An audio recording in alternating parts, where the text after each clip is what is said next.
Yo, what's going on with y'all today? Today I got another video for y'all.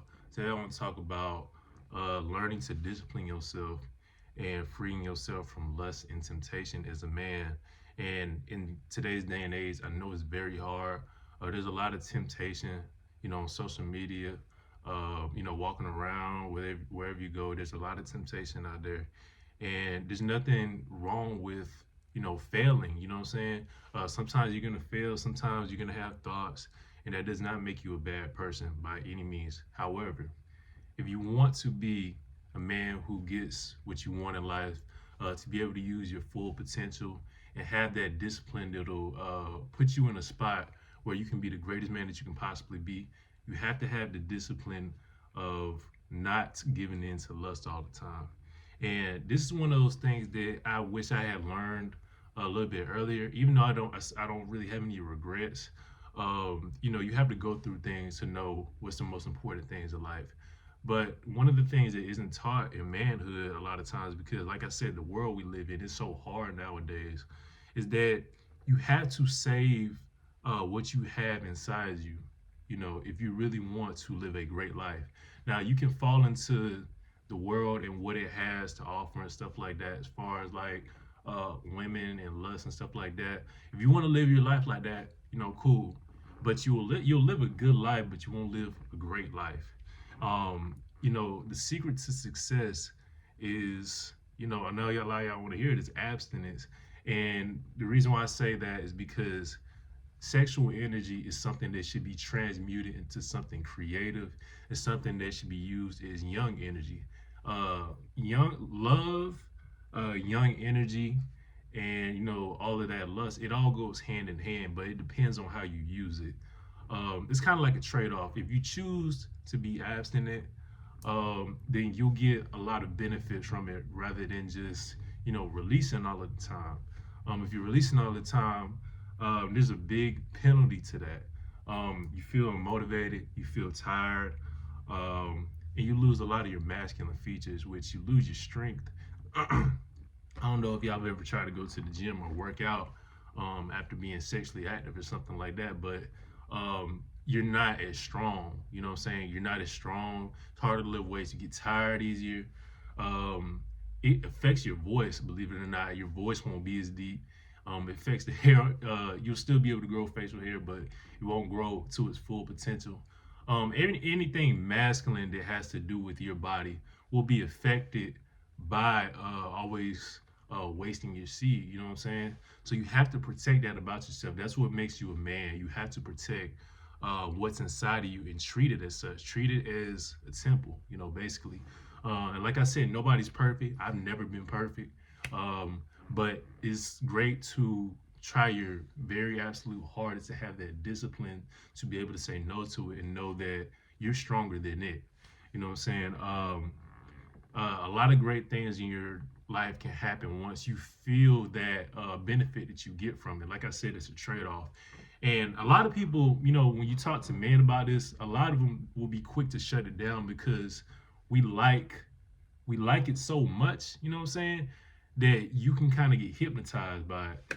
And it's one of those things that you don't know the actual benefit of it until you try it yourself or you experience it yourself. And give yourself like certain goals and stuff like that, what you want to get to. Say like for 2 weeks I won't do anything, I won't look at any lustful images. I won't view pornography or anything like that. Do that for 2 weeks and see how you feel after that. Or do it a month or however long you can do it, and see the benefits that you will get from saving your energy, your manhood. You know what I'm saying? See the energy that you get from that afterwards, and you'll see what I'm talking about. Other guys will tell you it's not true and stuff like that, but the men who really out there, the ones who really know, they know. You know what I'm saying? It's just it can be used to do great things for your life. It'll give you that motivation, that extra kick. You know what I'm saying? And a lot of men, they do it for their whole lives. And it's really like I said, it can be hard to do in this world, but that's up to you to eliminate those things and try your best to discipline yourself to not get into that type of stuff. But I know it's hard, but if you want to live a great life, then that's the key. I'm telling y'all right now, that is the key. They speak about it all the time in books. I've read several books where they talk about it. There's a book by Napoleon Hill, I believe. I think it's called Think and Grow Rich. And I read a lot about that in that movie. I'm sorry, not that movie, that book. And I think it's like chapter 10 or chapter 11, but go look it up and he explains the whole process. It's about like 50 minutes to an hour or something like that.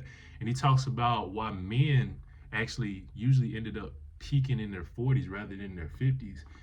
And it's not really having to do with experience. While that is a lot of it, but the reason why a lot of men peak in their 40s and their 50s is because they don't realize how to use that energy that is God given to them.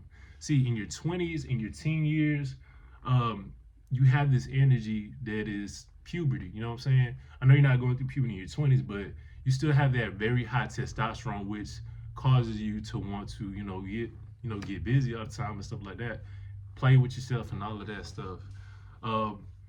But that energy is not for that. You know what I'm saying? Obviously, you're ready to mate and stuff like that. Biologically, you are. But what that energy is really meant for is actually young energy. A lot of us, we tend to get this stagnation in our heads that causes us to want to release it through our bodies, but it's usually supposed to be transmuted through your body through creative energy.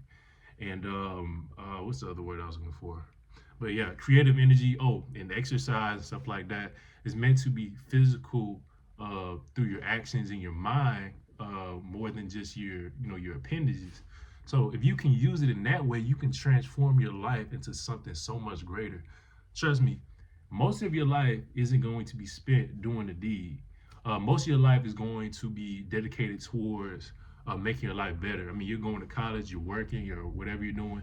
If you want more energy to do those things and do even more than that, then you're going to have to give up that sacrifice.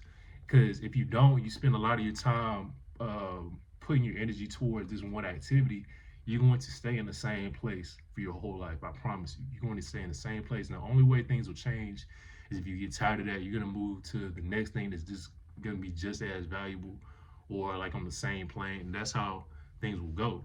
But like I said, if you don't believe the things that I'm saying, you have to make that sacrifice and actually go through what I'm talking about right now. You have to get to that point where you see like, okay, like I feel it. You know what I'm saying? I feel that energy that he's talking about. You have to discipline yourself. But yeah, that's pretty much it. Make sure y'all like and subscribe, support the channel and all of that good stuff. It's Slim and Chill.